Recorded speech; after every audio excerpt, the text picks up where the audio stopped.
Uncle ابرار ہمارے پڑوس میں رہتے تھے۔ ان کا ایک ہی بیٹا تھا جو انہیں اپنی تینوں بیٹیوں سے زیادہ پیارا تھا۔ وہ اچھے عہدے پر کام کر رہے تھے مگر تنخواہ بس اتنی تھی کہ صبر شکر سے گزر بسر ہو رہی تھی۔ یہ ایسا محکمہ تھا کہ جہاں رشوت کا کوئی کام نہ تھا۔ 4 بچوں کے اخراجات اور دیگر ضروریات پوری کر لینے کے بعد مہینے کے آخر چند دن کچھ تنگی ترشی میں ضرور گزرتے تھے، لیکن اس کمی کو انکل اوور ٹائم کر کے پورا کر لیا کرتے تھے۔ وہ بہت دیانتدار اور اپنی اولاد کا خیال رکھنے والے تھے۔ ان حالات میں بھی انہوں نے اپنے بچوں کی خوشیوں میں کمی نہ آنے دی، خاص طور پر اپنے بیٹے جہانگیر کی ناز برداری میں کوئی کسر نہ اٹھا رکھی تھی۔ وقت گزرتا رہا، یہاں تک کہ ابرار صاحب کی بچوں کی شادیاں ہو گئی اور جہانگیر نے بھی FSC میں اتنے اچھے نمبر لیے کہ اسے انجینئرنگ یونیورسٹی میں داخلہ مل گیا۔ جن دنوں وہ انجینئرنگ یونیورسٹی میں پڑھ رہا تھا، انکل شام کو ایک پرائیویٹ دفتر میں چھپ کر کام کرتے تھے کیونکہ بیٹے کی پڑھائی کے لیے ان کو رقم درکار تھی۔ اب شب و روز محنت سے وہ بیمار ہو گئے، لیکن بچوں کو انہوں نے اپنی تکلیف کا احساس بھی نہ ہونے دیا۔ جب جہانگیر نے انجینئرنگ پاس کر لی تو والدین خوشی سے پھولے نہیں سماتے تھے۔ ان کو اپنے خوابوں کی تعبیر پوری ہوتی نظر آ رہی تھی۔ ایک دوست کے توسط سے ان کے صاحبزادے کو ایک بڑے شہر کی فرم میں بہت اچھی تنخواہ پر ملازمت مل گئی۔ سبھی نے ان کو مبارکباد دی۔ انہوں نے سمجھا کہ اب ان کے بہت اچھے دن آ گئے ہیں، لیکن یہ ان کی غلط فہمی تھی۔ جہانگیر نے تنخواہ ملتے ہی والدین کی مشکلات کو بھلا دیا۔ وہ اپنی تنخواہ خود رکھتا، جب ملنے آتا الٹا والدین سے رقم مانگ لیتا۔ یہ بیچارے ادھار کر کے بھی اسے رقم دے دیا کرتے۔ پھر جب بہنوں نے احساس دلایا تو وہ والدین کو خرچہ دینے لگا۔ پہلے وہ ایک ماہ میں 2 بار گھر آتا، ایک دن رہ کر چلا جاتا، اب مہینوں بعد آنے لگا، جس پر اس کے والدین بے حد فکر مند رہنے لگے۔ تب آخر کار سب نے کہا کہ اس کی شادی کر دیں، اکیلے پردیس میں رہتا ہے اور تنخواہ بھی کافی ہے، کہیں غلط راستے پر نہ لگ جائے۔ جہانگیر کافی خوبصورت نوجوان تھا، ماں کو اس کی دلہن تلاش کرنے میں دن لگ گئے۔ وہ چاہتی تھی کہ جیسا بیٹا حسین ہے دلہن بھی ویسی ہی ہو۔ ایسا آسان نہ تھا۔ کئی لڑکیاں دیکھی، کئی لڑکیاں رنگ کی سانولے ہوتی، کہیں قد کی چھوٹی ہوتی تو کہیں لڑکیاں پڑھی لکھی نہ ہوتی۔ آخر جہانگیر کی چچی نے اس سے کہا، بیٹا تو اب ماں کی پسند کو رہنے دے، اس نے شہر کھنگال ڈالا ہے اور 10 لڑکیاں دیکھ لی ہیں، اگر اس طرح ناز نخرے کرتی رہی تو تم عمر بھر کنوارے ہی رہ جاؤ گے اور تمہاری ماں کو کوئی لڑکی پسند نہیں آئے گی۔ دراصل یہ تمہاری شادی ہی نہیں کرانا چاہتی، تو چچی جان پھر آپ ہی میرے لیے کوئی لڑکی دیکھیے، ورنہ میں کسی شہری لڑکی کو پسند کر کے خود ہی شادی کر لوں گا، تو گلہ مت کرنا۔ ہاں بیٹے، یہی تو میں بھی کہنا چاہتی ہوں کہ ماں کی پسند کو اب رہنے دے اور یہ فرائض مجھ کو سونپ دے۔ میں ایک ہفتے میں ہی تیرے لیے چاند سے دلہن ڈھونڈ لوں گی جو پڑھی لکھی خوشحال گھرانے کی قبول صورت ہو۔ ڈر مت، میں کوئی ان پڑھ یا بد شکل لڑکی ہرگز نہ لاؤں گی۔ یہ بھی تکبر کے الفاظ تھے، تاہم جہانگیر نے چچی پر بھروسہ کر لیا اور ماں سے کہہ دیا کہ اب آپ کو میرے لیے لڑکی ڈھونڈنے کی ضرورت نہیں، آپ زحمت نہیں کریں، چچی میرا رشتہ کرائیں گی۔ ماں اپنا سا منہ لے کر خاموش ہو بیٹھی اور چچی نے رشتہ تلاش کرنے کی مہم سر کرنا شروع کر دی۔ انہوں نے 15 دنوں میں رشتہ تلاش کر لیا۔ لڑکی کا نام زارا تھا اور وہ ایک کالج میں لیکچرار تھی۔ جہانگیر کے والدین لڑکی دیکھنے لاہور گئے، جبکہ وہ ملتان کے قریب ایک شہر مظفر گڑھ میں رہتے تھے۔ زارا کو دیکھا تو دم ساتھ کر رہ گئے۔ وہ نہ صرف عمر میں زیادہ تھی بلکہ سخت مزاج بھی نظر آ رہی تھی۔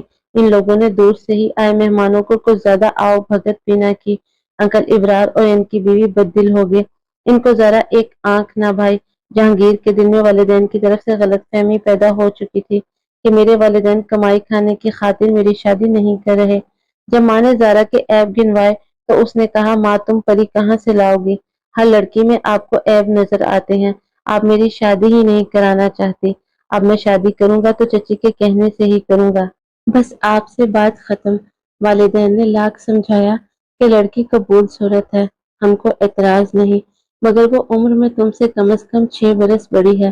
چلو اس بات کو بھی نظر انداز کرتے ہیں، لیکن ان لوگوں میں مہمانداری کا شعور نہیں، بات کرنے کی تمیز نہیں، اور لڑکی تو ایسے سخت لہجے میں بات کی، لڑکیاں ایسی تو نہیں ہوتی۔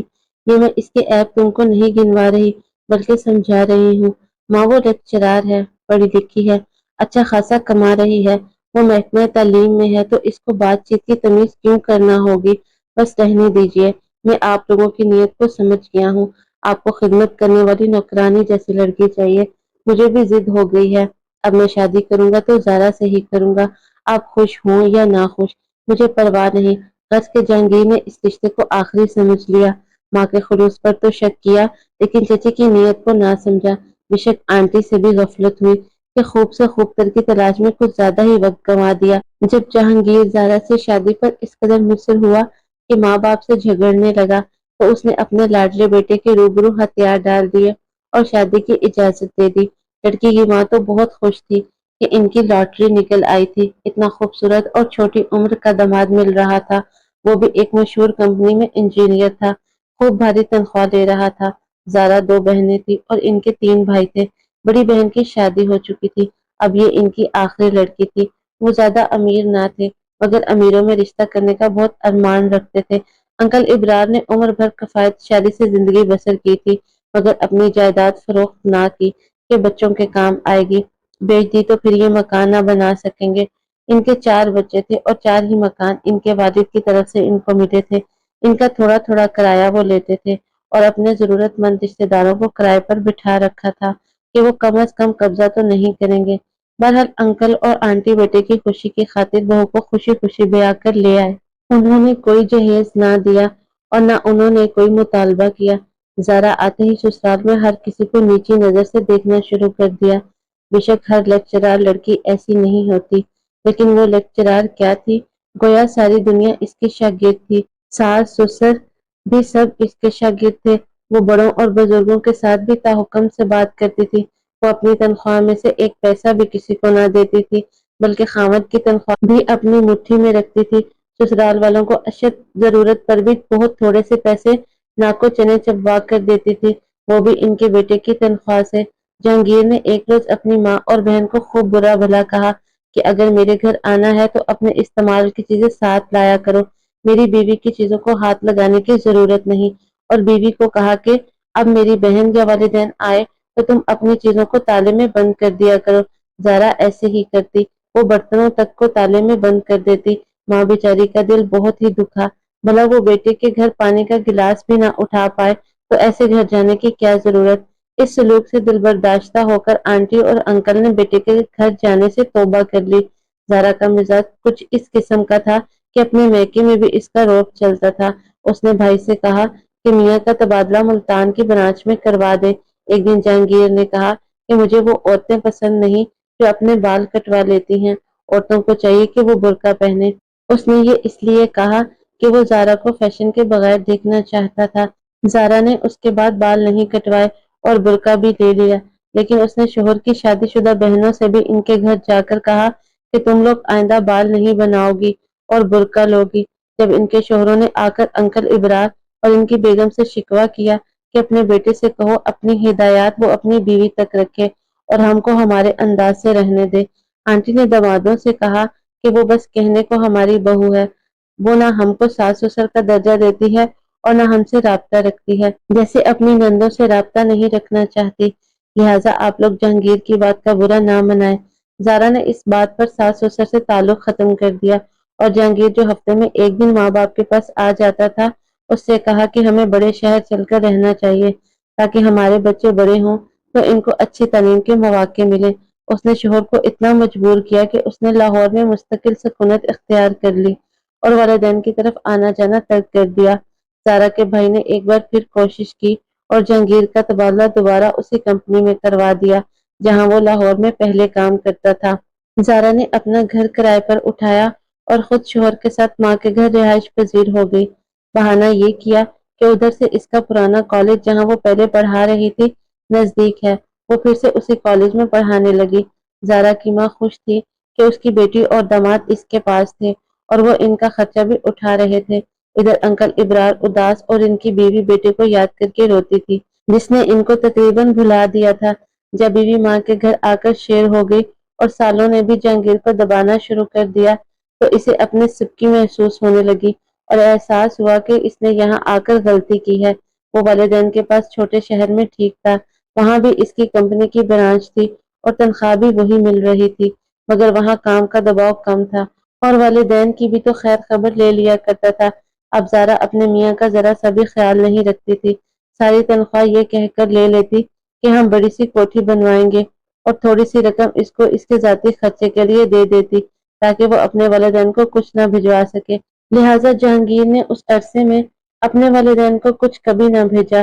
ایک بار وہ گھر آیا تو باپ نے کہا، بیٹا میں بیمار رہتا ہوں اور جائیداد کا فیصلہ اپنی زندگی میں کرنا چاہتا ہوں۔ جہانگیر نے کہا، ٹھیک ہے، آپ ایسا ہی کر لیں۔ زارا نے فون کیا کہ اتنے دن وہاں کیوں رک گئے، کیا نوکری کی فکر نہیں ہے؟ جہانگیر نے بتایا کہ اس نے کچھ دن مزید چھٹی لے لی ہے کہ والد صاحب جائیداد میں سے اس کا حصہ اسے دے رہے ہیں۔ زارا فوراً سسرال پہنچی اور شوہر سے کہا کہ تمہاری بہنوں کو تم سے آدھا حصہ ملے گا، لیکن تم اکلوتے ہو اور ان کی شادیاں امیر گھرانوں میں ہو چکی ہیں، ان کو اس تھوڑی سی جائیداد کی کیا ضرورت ہے؟ اپنے والد سے کہو کہ وہ تمام جائیداد تم ہی کو دے دے۔ جہانگیر نے باپ سے اصرار کیا کہ آپ جس مکان میں رہتے ہیں وہ اپنے نام رہنے دیں اور باقی تینوں مکان مجھے دے دیں۔ باپ نے ایسا کرنے سے انکار کیا تو وہ ناراض ہو کر جانے لگا۔ باپ نے سوچا کہ بیٹیوں کو بلا کر ان سے پوچھ لوں کہ وہ اس بات پر راضی ہو سکتی ہیں۔ میرا بیٹا اکلوتا ہے، کبھی نہ کبھی بڑھاپے کی مجبوری کو دیکھ کر آخر ہماری خبر گیری کو آ جائے گا۔ اس نے شادی شدہ بیٹیوں اور دامادوں کو بلوا کر مسئلہ ان کے سامنے رکھ دیا۔ داماد خوشحال اور شریف خاندان سے تھے۔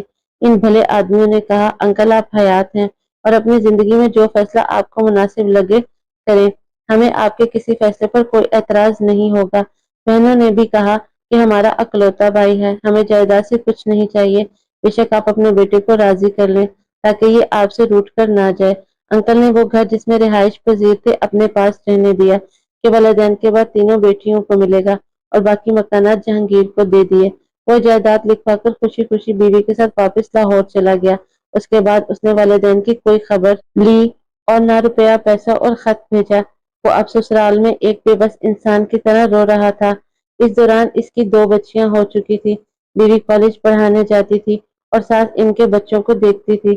لہٰذا زارا کہتی کہ ہم کو بچیوں کی وجہ سے اب یہاں رہنا ہی ہے، ورنہ ان کو کون دیکھے گا۔ انہی دنوں انکل ابراج شدید بیمار ہو گئے۔ ان کو رقم کی ضرورت پڑی۔ ماں نے بیٹے کو فون کیا اور خط بھی لکھا کہ تمہارے والد بیمار ہیں، کچھ رقم بھجوا دو تاکہ تمہارے والد کو علاج کے لیے لاہور لائیں۔ سارا نے خط کو پڑھ کر پھاڑ دیا اور شوہر کو نہ دکھایا۔ اس دوران بیٹیوں کو باپ کی بیماری کی خبر ہو گئی۔ وہ اپنے شوہر کے ہمراہ آ گئی، باپ کو ہاسپٹل لے گئی، علاج کروایا، مگر موت کا وقت مقرر ہے سو وہ وفات پا گئے۔ انہوں نے بھائی کو باپ کی فوتگی کی اطلاع کرائی، مگر سالوں نے جہانگیر کو ہر وقت مطلع نہ کیا اور وہ باپ کا آخری دیدار بھی نہ کر سکا۔ بعد میں آ کر رویا تو پھر کیا کہ جو ہستی اس کی دید کو ترستی ہوئی قبر میں چلی گئی وہ اب واپس نہیں آ سکتی تھی۔ ماں اب اکیلی اور بے سہارا رہ گئی۔ بیٹیاں شادی شدہ تھی، وہ اپنے گھر چلی گئی۔ انہوں نے ماں کو ساتھ لے جانا چاہا مگر آنٹی نے ان کے ساتھ جانے سے انکار کر دیا۔ ان کو بیٹے کے ملنے کی آس تھی۔ بیٹا آیا ماں کو لے جانا چاہتا تھا مگر زارا نے کہہ دیا کہ ان کو وہیں رہنے دو، خرچہ بھجوا دیا کرو، لاہور لانے کی ضرورت نہیں، ورنہ میں طلاق لے لوں گی اور تمہاری بچیاں بھی تم کو نہیں دوں گی، تم ان کو دیکھنے کو ترس جاؤ گے۔ آنٹی نے جہانگیر کو سمجھایا، بیٹا میرے تو جانے زندگی کے اب کتنے دن رہ گئے ہیں، مگر تم نے ساری زندگی گزارنی ہے، تمہاری بچیوں کو تمہاری ضرورت ہے، تم بیوی کے پاس ہی رہو، مجھ سے ملنے آتے رہنا، میں اپنے گھر میں ہی ٹھیک ہوں، تم میری فکر مت کرو۔ اس طرح انہوں نے بیٹے کو لاہور بھیج دیا اور خود اکیلی رہنے لگی۔ 2-4 بار اس کے بعد جہانگیر ماں کے پاس آیا، بعد میں اس نے آنا بند کر دیا، جبکہ ماں بیچاری تمام دن دروازے کی سمت دیکھتی رہتی تھی، شاید ان کا بیٹا آ جائے۔ بیٹی کی محبت سے مجبور ہو کر آنٹی ایک بار لاہور بھی گئی، لیکن بہو نے ایسا سلوک کیا کہ دوسرے دن ہی لوٹتے بنی۔ ماں بالآخر انتظار کرتے کرتے اللہ کو پیاری ہو گئی، نہ وہ اپنی زندہ آنکھوں سے بیٹے کو دیکھ سکتی اور نہ بیٹے نے ماں کا آخری دیدار کیا۔ دامادوں نے آنٹی کو قبر میں اتارا اور بیٹیوں نے ماں کو آخری سانسوں تک سنبھالا۔